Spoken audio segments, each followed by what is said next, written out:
nombre es Marcos Arias Micone, soy docente de la Cátedra de Ética Biomédica de la Facultad de Medicina de la UNT, y para continuar con este ciclo de actividades programadas a través de la página de la universidad, vamos a continuar con la materia y en el día de hoy vamos a tratar de ver algo acerca de ética de la investigación e historia de la ética en la investigación. La historia de la ética de la investigación está asociada a diferentes eventos que han ocurrido a lo largo de la historia en la humanidad, pero sobre todo está asociada a los primeros experimentos que se hicieron con personas en situación de vulnerabilidad durante la Segunda Guerra Mundial. La primera observación que generó el descubrimiento de que durante el periodo de guerra los médicos nazis habían utilizado a prisioneros para la experimentación con seres humanos, con temas vinculados a innovaciones o indagaciones acerca de algunas cuestiones específicas, como por ejemplo la resistencia al congelamiento o otra serie de patologías que se fueron probando, generó una indignación generalizada que derivó en el juicio a 23 médicos nazis durante el periodo posterior a la Segunda Guerra Mundial. Como consecuencia de esto y ante el descubrimiento de esta atrocidad, se llegó a la conclusión de que había que generar un mínimo código de ética común a todos los miembros de la comunidad científica para establecer los parámetros básicos para realizar investigación. La consecuencia de este juicio de Nuremberg fue el Código de Nuremberg, que dio lugar a un documento en donde se establecieron las pautas básicas para investigación con seres humanos durante los primeros años de la segunda mitad de este siglo. La peculiaridad que tiene es que puso particular énfasis en la ausencia de consentimiento informado y en la existencia de poblaciones vulnerables que fueron obligadas y forzadas a intervenir en estas experimentaciones, muchas veces exponiendo su vida a riesgos innecesarios y muchas otras veces situaciones degradantes. De hecho, fue tal el nivel de repudio generalizado dentro de la comunidad internacional que derivó finalmente en el año 48 en una declaración en el Pacto Internacional de Derechos Civiles y Políticos que incluye el derecho a no ser objeto de tratos crueles, inhumanos o degradantes y también, y específicamente, a no ser objeto de experimentación científica sin el consentimiento fehaciente del participante. Al comienzo, la investigación o los horrores derivados de la investigación estuvieron asociados al nazismo. La razón por la cual, en definitiva, los médicos nazis habían podido llevar adelante investigaciones con semejante nivel de violación de principios éticos estaba asociado, en definitiva, al hecho de que eran nazis. Sin embargo, durante el tiempo posterior a la Segunda Guerra Mundial, particularmente en la década del 50 y el 60, que es lo que se conoce como la época dorada de la investigación clínica, también se suscitaron una serie de episodios que generaron escándalo en Occidente, como consecuencia de intervenciones de profesionales norteamericanos, mayormente, que salieron a la luz y que generaron escándalos públicos de magnitud equivalente a lo que pasó en los juicios de Nuremberg y, es más todavía, generaron documentos equivalentes al Código de Nuremberg. El primero de esos es un experimento con niños huérfanos que se conoce como el experimento de Willowbrook, que se inoculaba a niños que estaban en un orfanato, hepatitis B, para probar la evolución natural de la enfermedad. Otra situación similar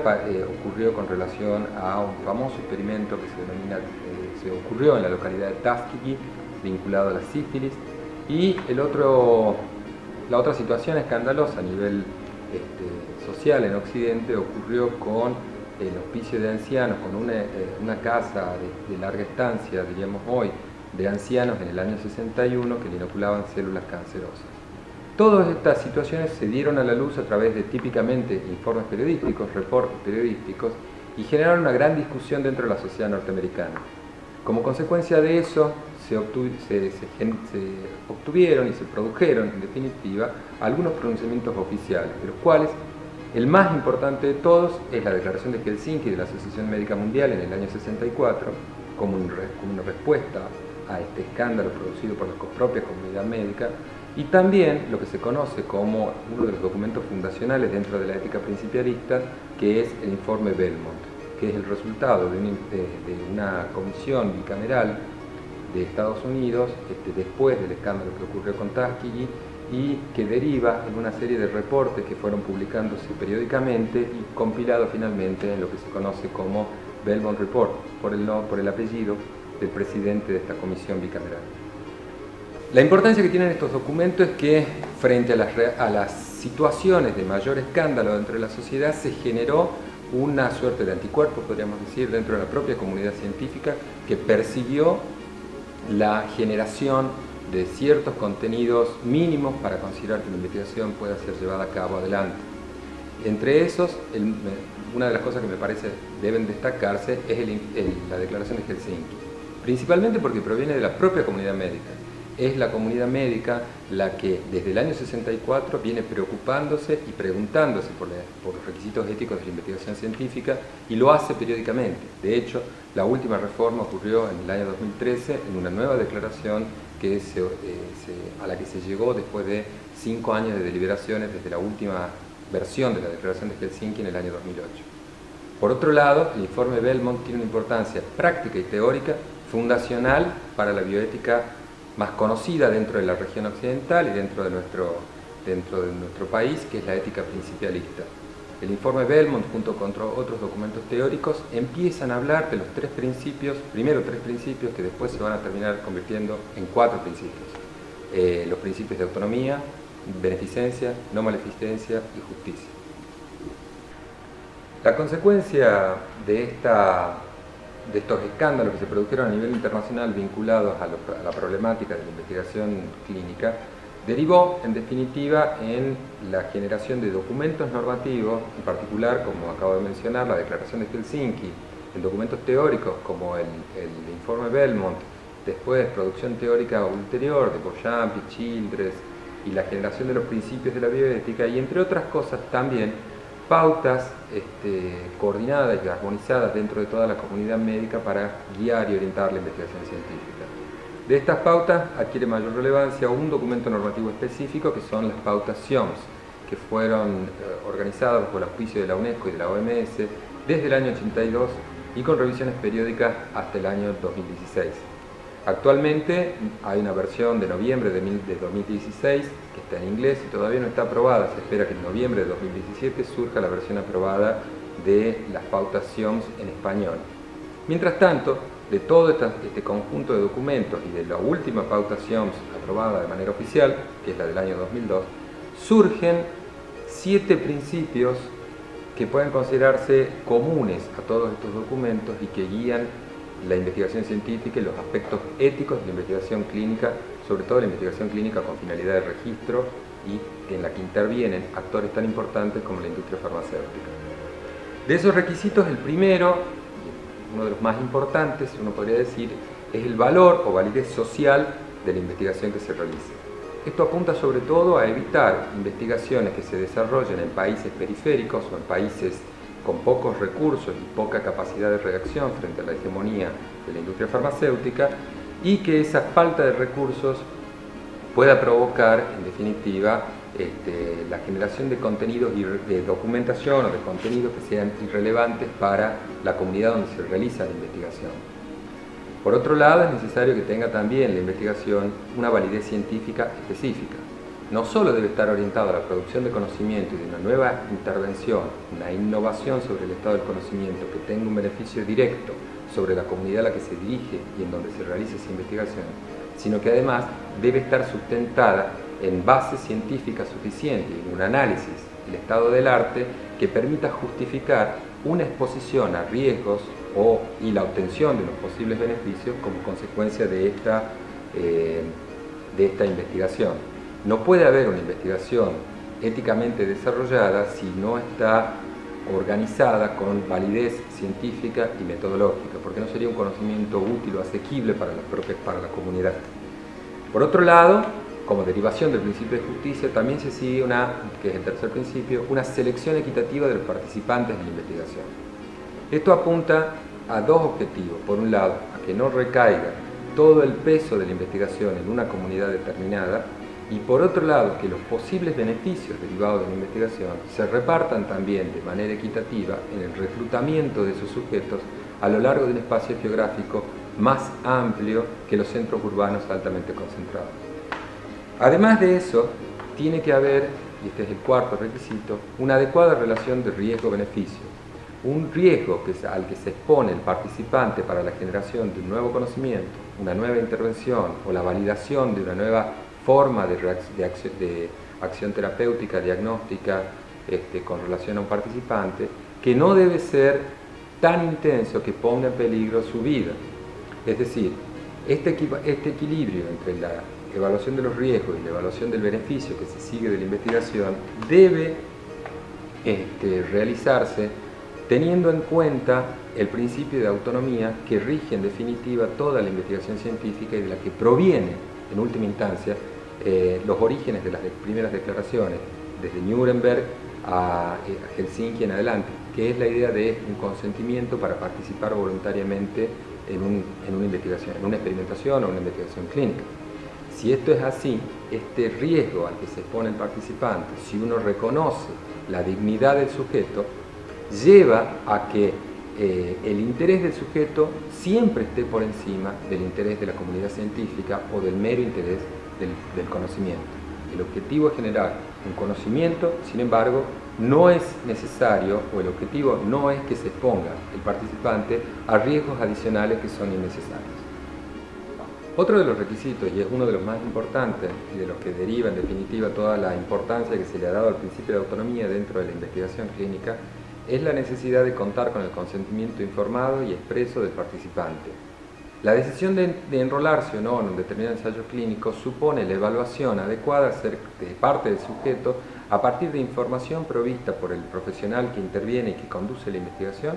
en base a la cual el paciente decide si participa o no dentro de la investigación clínica.